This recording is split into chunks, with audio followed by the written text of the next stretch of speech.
There's a chart I saw recently that I can't get out of my head. A Harvard business professor and economist asked more than 5,000 Americans how they thought wealth was distributed in the United States. This is what they said they thought it was. Dividing the country into 5 rough groups of the top, bottom, and middle 3 20% groups, they asked people how they thought the wealth in this country was divided. Then he asked them what they thought was the ideal distribution, and 92%, that's at least 9 out of 10 of them, said it should be more like this.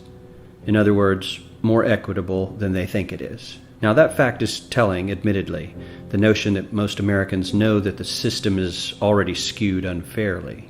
But what's most interesting to me is the reality compared to our perception. The ideal is as far removed from our perception of reality as the actual distribution is from what we think exists in this country. So ignore the ideal for a moment. Here's what we think it is again. And here is the actual distribution. Shockingly skewed. Not only do the bottom 20% and the next 20%, the bottom 40% of Americans barely have any of the wealth. I mean, it's hard to even see them on the chart.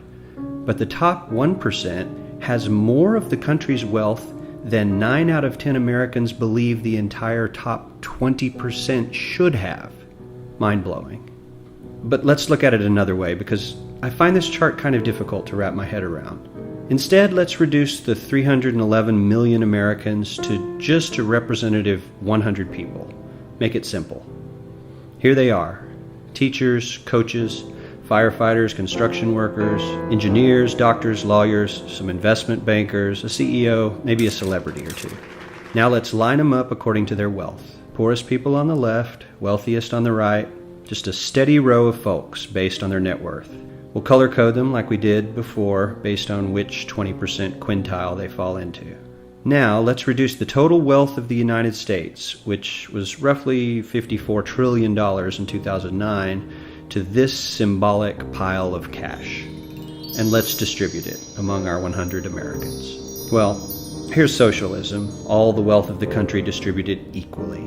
We all know that won't work. We need to encourage people to work and work hard to achieve that good old American dream and keep our country moving forward. So, here's that ideal we asked everyone about. Something like this curve. This isn't too bad. We've got some incentive, as the wealthiest folks are now about 10 to 20 times better off than the poorest Americans. But hey, even the poor folks aren't actually poor, since the poverty line has stayed almost entirely off the chart. We have a super healthy middle class with a smooth transition into wealth. And yes, Republicans and Democrats alike chose this curve. 9 out of 10 people, 92%, said this was a nice, ideal distribution of America's wealth. But let's move on. This is what people think America's wealth distribution actually looks like. Not as equitable, clearly, but for me, even this still looks pretty great. Yes, the poorest 20 to 30% are starting to suffer quite a lot compared to the ideal, and the middle class is certainly struggling more than they were, while the rich and wealthy are making roughly 100 times that of the poorest Americans and about 10 times that of the still healthy middle class. Sadly, this isn't even close to the reality. Here is the actual distribution of wealth in America. The poorest Americans don't even register. They're down to pocket change, and the middle class is barely distinguishable from the poor. In fact, even the rich between the top 10 and 20 percentile are worse off. Only the top 10% are better off. And how much better off? So much better off that the top 2 to 5% are actually off the chart at this scale. And the top 1%, this guy, well, his stack of money stretches 10 times higher than we can show. Here's his stack of cash, restacked, all by itself. This is the top 1% we've been hearing so much about. So much green in his pockets that I have to give him a whole new column of his own, because he won't fit on my chart. 1% of America has 40% of all the nation's wealth. The bottom 80%, 8 out of every 10 people, or 80 out of these 100, only has 7% between them. And this has only gotten worse in the last 20 to 30 years. While the richest 1% take home almost a quarter of the national income today, in 1976 they took home only 9%, meaning their share of income has nearly tripled in the last 30 years. The top 1% own half the country's stocks, bonds, and mutual funds. The bottom 50% of Americans own only 0.5% of these investments, which means they aren't investing. They're just scraping by.